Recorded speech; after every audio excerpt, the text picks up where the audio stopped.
चला तर पाहूया आपण राजमा मसाला रेसिपी। यासाठी आपण कांदा खोबरं भाजून घेणार आहोत। त्यासोबत आपण कोथिंबीर, लसूण, धने, जिरे, लवंग, मिरी मिक्सरमधून वाटून घेणार आहोत। हे आपलं वाटलेलं साहित्य।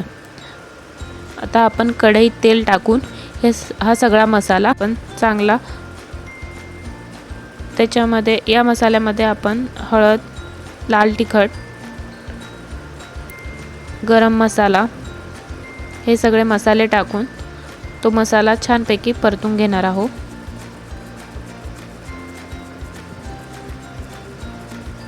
हा मसाला आपण तेल सुटेपर्यंत परतून घेतलेला आहे।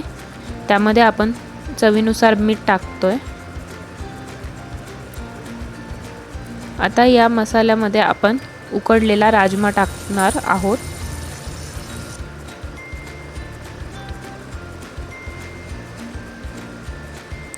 या मसाल्यामध्ये अंदाजे पाणी टाकून घेणार आहोत आणि हा आपला राजमा मसाला तयार आहे।